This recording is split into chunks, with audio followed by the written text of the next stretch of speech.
ba, hindi ko na lang ipi-play yung video kasi baka maka-copyright tayo. Alam nyo ba mga kababayan, nagkaroon po ng interview etong si Senator Bato de la Rosa dito mga kababayan kay Karen Davila. Pakitama na lamang po ako kung ako po ay mali.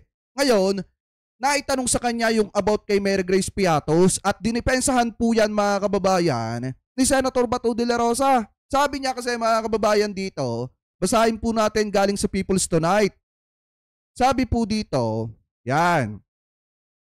Huwag niyong sabihin na non-existent yang tao na yan. Sabi ni Senator Ronald Bato de la Rosa habang paulit-ulit na iginigiit sa host ng Harapan 2025 na si Karen Davila na totoo at mayayaman umano ang mga taga Davao City na may apelyedong Piatos. Ibig sabihin mga kababayan, kilala ni Senator Bato de la Rosa etong si Mary Grace Piatos. Kasi ang sabi niya mga kababayan, nag-e-exist yung mga Piatos daw po sa Davao at mga mayayaman daw mga kababayan. So kung titingnan yung mabuti mga kababayan, kung kilala niya yung mga Piatos, ibig sabihin, baka kilala niya din yung mga Piatos mga kababayan na taga Davao City. At kung mayayaman niya mga Piatos na yan, bakit kakailanganin pa mga kababayan na kumuha ng pera dito po sa OBP?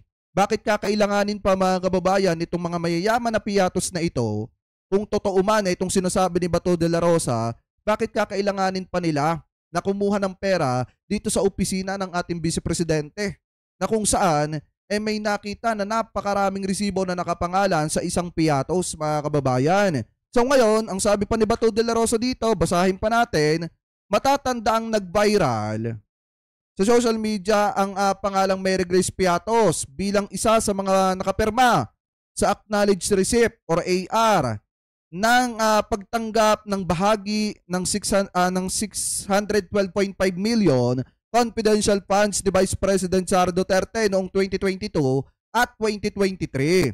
Sabi pa dito, ang pangalan kasi ay mistulang pinagsamang brand ng restaurant at potato chips, habang sa mismong Philippine Statistics Authority, PSA, na ang nasabi na walang birth record ng anumang record sa ahensya na si Mary Grace Piatos at ang mahigit 1,000 na iba pang mga pangalan na nasa ARs na isinumite ng Office of the Vice President OVP sa Commission on Audit COA, ayon kay De La Rosa, hindi raw tamang sabihin ng PSA na non-existing etong si Mary Grace Piatos, na posibleng code name lamang ang pagkakagamit ng mga OVP sa mga resibo ng confidential funds ni BP Sara. Alam niyo kasi mga kababayan, ganito lang yan.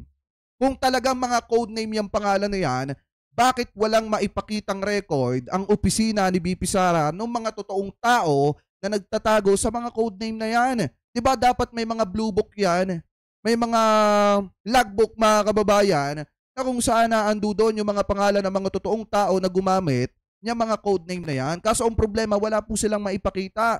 Wala silang maiharap sa publiko na yung mga pangalan na yan, katulad ng Mary Grace Piatos, Fernando Tempura, Charita Nova, mga kababayan, mga totoong tao talaga na nagtago lang sa mga pangalan na yan. Wala silang katibayan at wala silang maipakita kahit logbook man lang ng mga tao na kumuha ng confidential funds, ng pera ng mamamayang Pilipino. Ngayon, iginigit ni Bato de la Rosa na may mga Piatos talaga na nag-e-exist mga kababayan.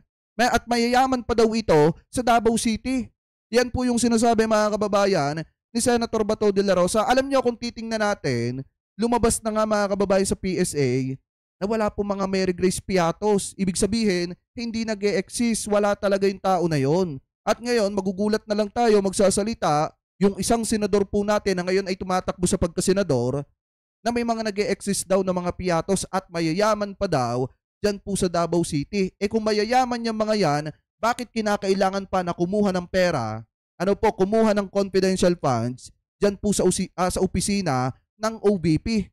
At bakit kahit ilang patawag at dumating pa sa point na magbibigay ng reward na 1 million, ang kamera, umultaw lang yung Mary Grace Piatos na yun, bakit walang lumalabas kung talagang may mga nag-e-exist na mga Piatos dyan sa Davao City? Alam nyo, konti na lang paniniwalaan ko mga kababayan na yung Mary Grace Piatos na tinutukoy ni Bato de la Rosa ay si Sara Duterte. Kasi mga kababayan, kung ang pag-uusapan na iyong yaman, sa dami ng perang nawawala mga kababayan, sobrang yaman nga. Meron siyang 612.5 million na pera. Ano po, kung talagang pag-uusapan natin, yung mga piatos na mayayaman, baka si Sara Duterte nga po yun. Nagtatanong lang. Ano po, hindi po tayo nag-aakusa. So sabi pa dito mga kababayan, ito pa daw. Pwede naman kasing gumawa ng pangalan, mag-code name ka para there's our intelligence operation to hide the identity of the person. We can assume Namdigere, they can assume code name. Giit ni De La Rosa habang walang tigil sa pagtawa si Davila. Sabi pa dito, that's insult. Nakapanayam na mga piatos sa Davao. Napakayaman ng mga piatos sa Davao. Ang laki ng lupa ng mga piatos sa Davao. Merong piatos sa Davao. Paulit-ulit na depensa ni De La Rosa habang hindi pa rin tumitigil sa pagtawa si Davila. Biruin mo, pinagtatawanan ka nung nag-i-interview sa'yo. Kasi nga naman, iginigate niya, meron talagang mga piatos na nag-e-exist mga kababayan at napakayaman pa daw dyan po sa Davao City. Naniniwala ba kayo yung mga taga Davao City dito?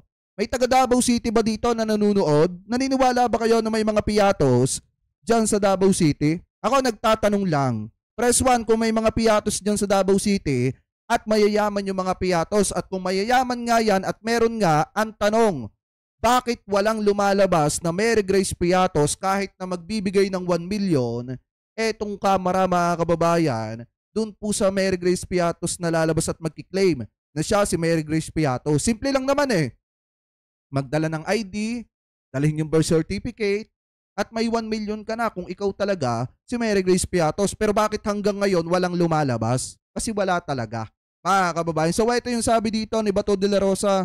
Kung makikita nyo sa quote-in-quote, nakalagay dito, Mary Grace Piatos, idinipensa ni Senator Bato. Tanong nga, Tanong nga tayo sa Davao kung sino yung Mary Grace Piatos. Maraming piatos diyan sa Davao. Oo. Mamamatay ako.